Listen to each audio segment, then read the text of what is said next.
The technician leaned closer and whispered, "Cancel your cards, change your passwords, and run." Those were the first words that began to destroy the life I thought I had. My name is Linda Harper, and until that morning, I believed I was living the quiet, ordinary dream of retirement in Austin, Texas. My husband, Charles, and I had spent over 40 years building a home filled with books, laughter, and Sunday breakfasts. Our only son, Ryan, had always been our pride. He was 35, successful in finance, married to Claire, a polished young woman who worked at a consulting firm downtown. They had good jobs, a beautiful apartment, and every reason to be happy, or so I believed. That Wednesday, Claire showed up at our door alone. She looked anxious, clutching her phone like it was something fragile. "I accidentally dropped it this morning," she said with a forced smile. "The screen shattered. I need it fixed by tomorrow. It's urgent." Ryan was away on a business trip, or so she claimed. I could tell she was in a hurry, her eyes darting toward the door every few seconds. I offered to help. I knew a small electronics shop in the old part of town, Eddie's Repairs. Eddie was the son of an old colleague from my teaching days, reliable and kind. Claire seemed relieved. "That would be perfect, Linda. You'd really save me." She handed me the phone. "The passwords are anniversary date June 18, 2018. Thank you. I promised to bring it back before evening." Eddie's shop was tucked between a bakery and a thrift store. It smelled of solder, dust, and old memories. When I walked in, he greeted me warmly. "Mrs. Harper, long time no see. What can I do for you?" I explained about Claire's broken phone. He said it would only take a few hours. I left the phone with him and went to run errands, thinking it was just another ordinary day. When I returned that afternoon, Eddie wasn't smiling. His face was pale, his hands trembling slightly as he gestured toward the counter. "The phone's fixed," he said quietly, "but there's something you need to see." That was the moment my world cracked open. Eddie motioned for me to come closer. His voice dropped low, barely a whisper, as if the walls themselves might be listening. "Mrs. Harper, I don't want to alarm you, but when I repaired the phone I noticed something strange." He turned the screen toward me.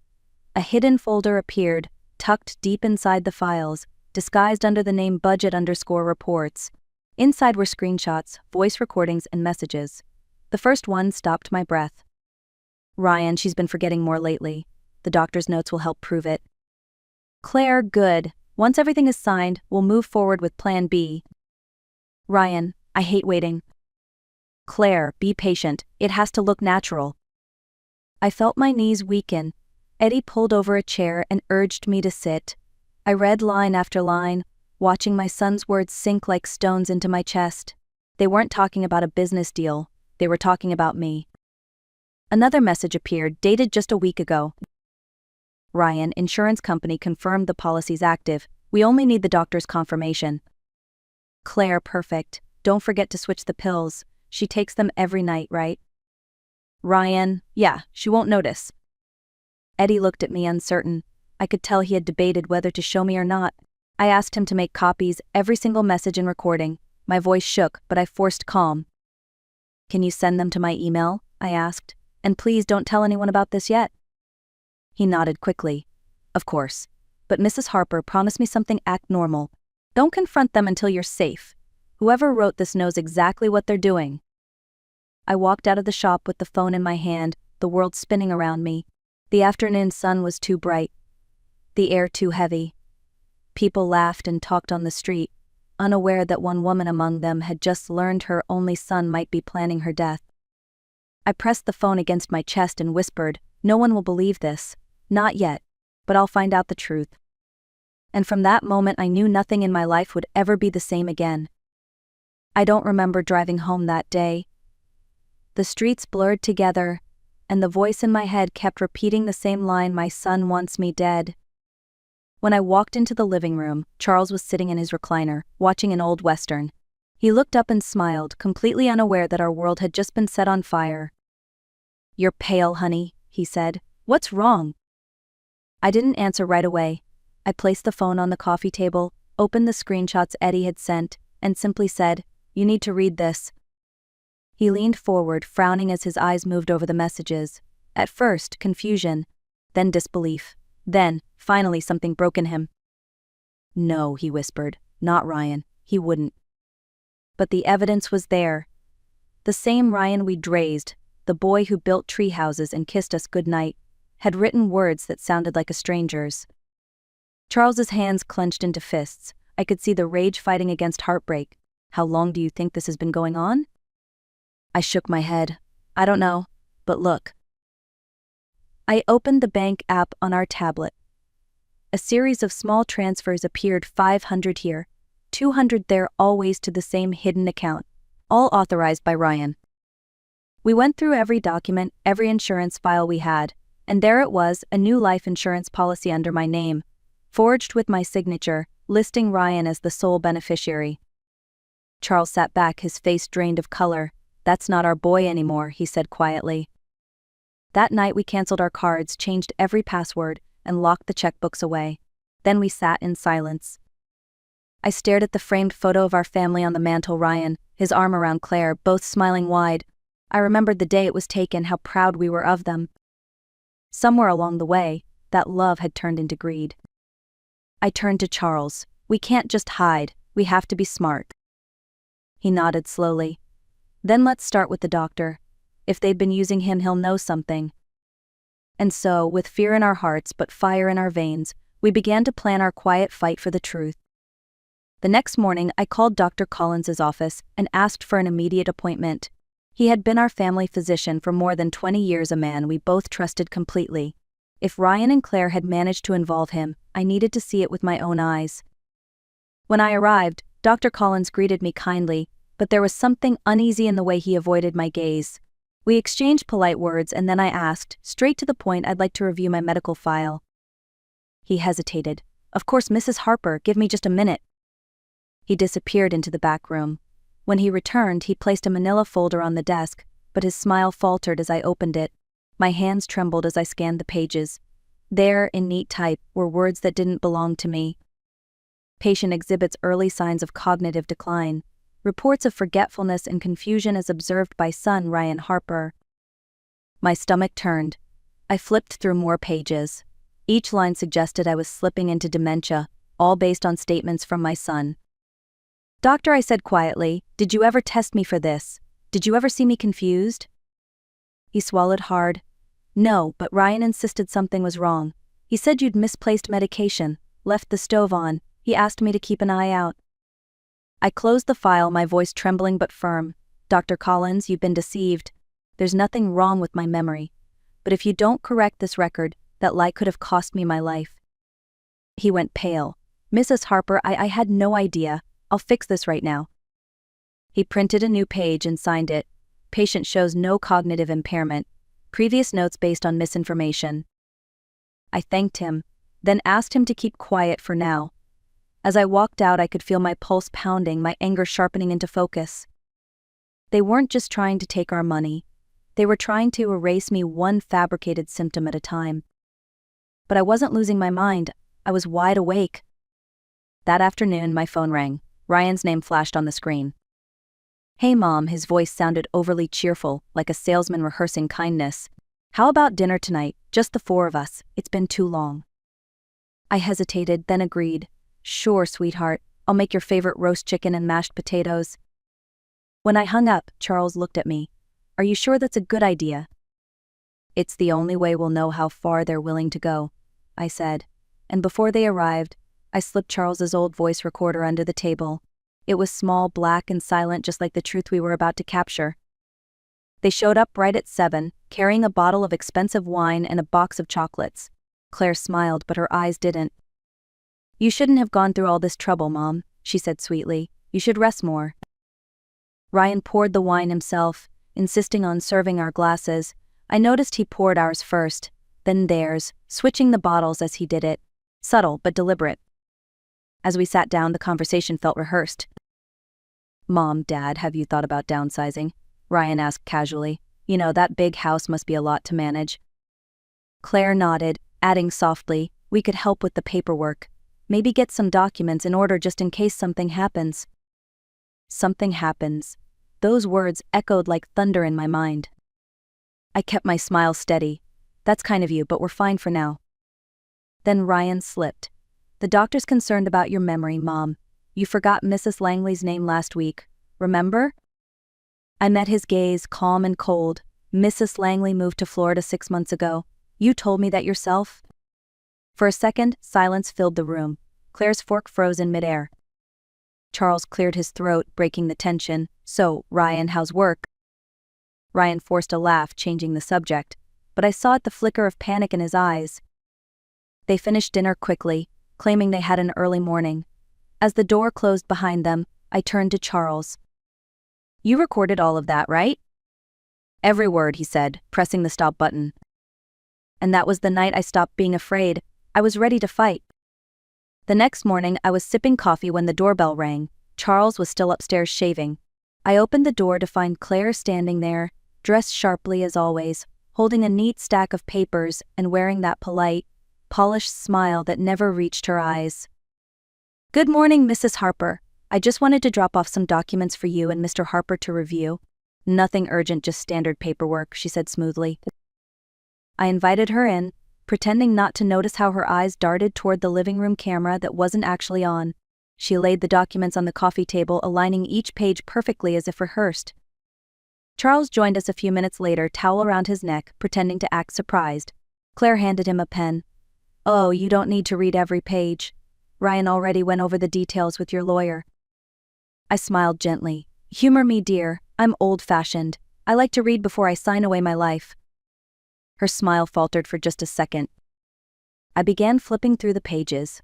The first was a general power of attorney, granting Ryan full control over our finances, medical decisions, and assets. The second, more chilling, was a voluntary admission form for a long-term memory care facility. My hand tightened on the page. I looked up at her. "Claire, what exactly is this for?" She gave a practiced little laugh. "Oh, just in case. You know, life can be unpredictable." I nodded slowly. Of course, life can be unpredictable indeed. I placed the papers back on the table and said, "We'll look these over and get back to you." Claire's eyes narrowed slightly, but she stood, smoothing her skirt. "Of course, take your time." When she left, I locked the door and exhaled. Charles picked up the documents, his jaw tight. "They're getting bolder." I nodded. "But now we have proof of intent. Every move they make is another piece of evidence." We scanned and photographed each page, sending copies to our friend Marianne, the retired librarian who had always been meticulous with records. The game had changed, and for the first time we were no longer prey, we were building a case. By the next morning I knew we couldn't keep this quiet anymore. What Ryan and Claire were doing had gone far beyond family betrayal, it was criminal. Charles and I drove downtown to meet a family attorney recommended by Marianne. Her name was Julia Reynolds, a sharp, composed woman in her 40s with kind eyes that didn't miss a detail. I handed her the folder we'd prepared, photos of the phone messages, the forged insurance policy, the fake medical notes, and now the power of attorney documents.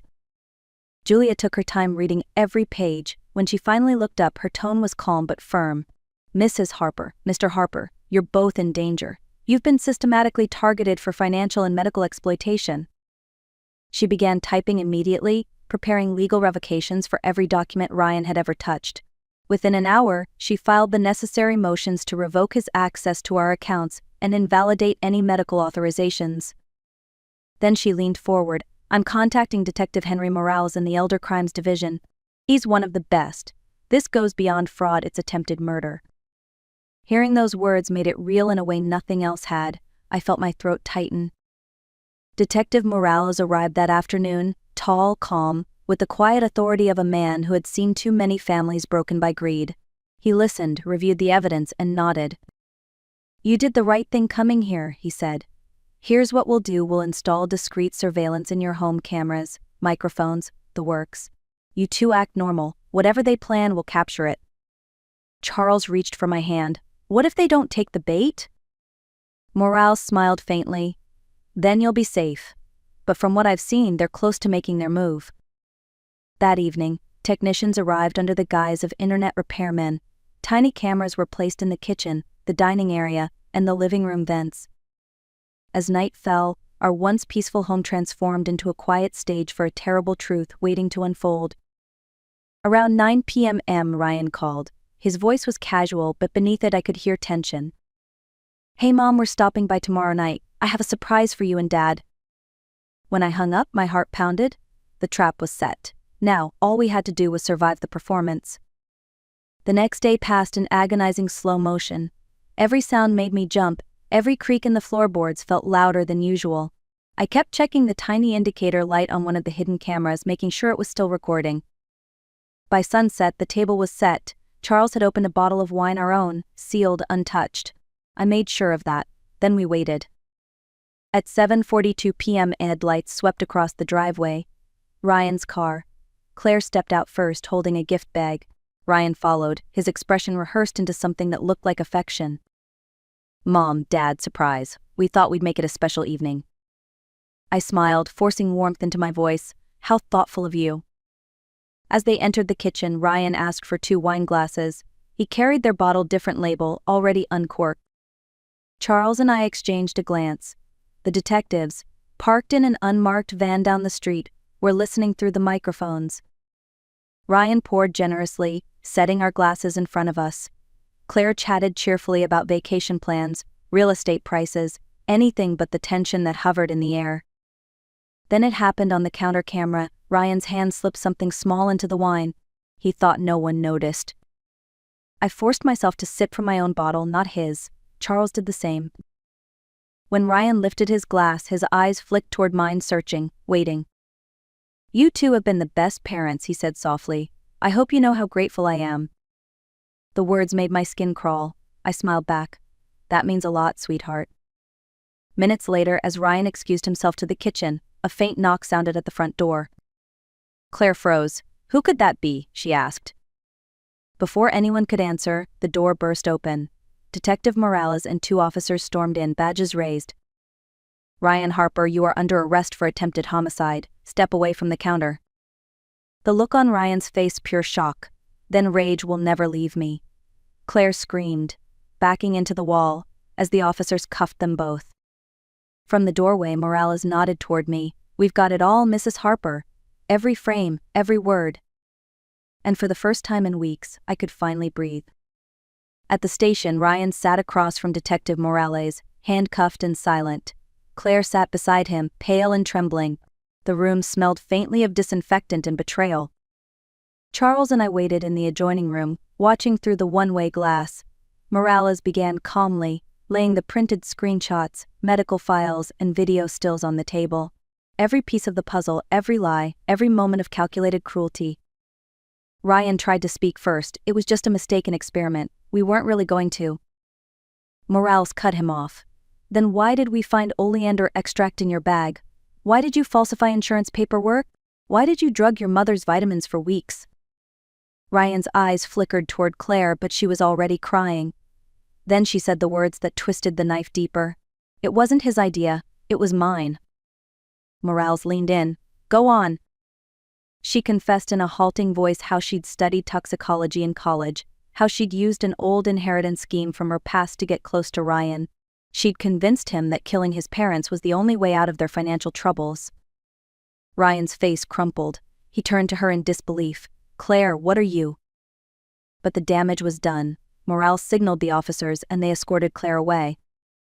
A week later, the investigation reopened one of her old cases, an uncle who'd died suddenly under mysterious medical conditions. It turned out she'd changed her name years ago, after an insurance investigation in another state.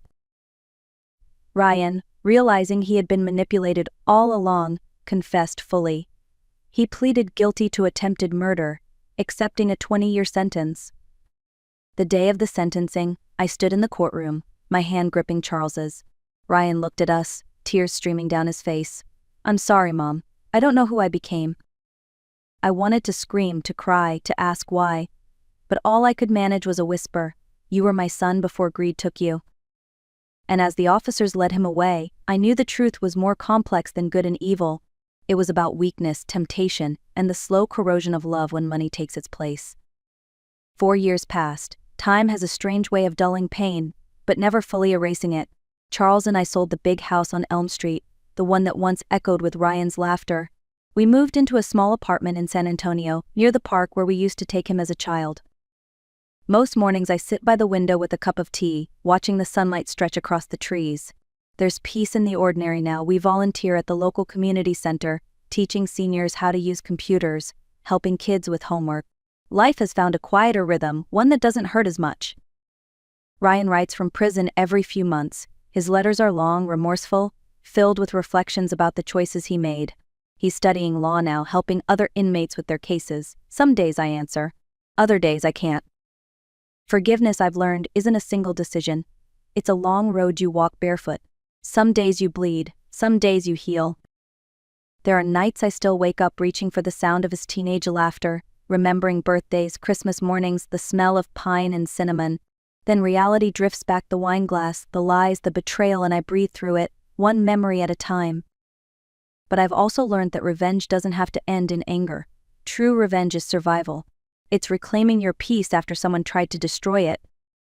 Sometimes people ask if I'd ever take Ryan back when he's released. I tell them I already have in my heart, not in my home.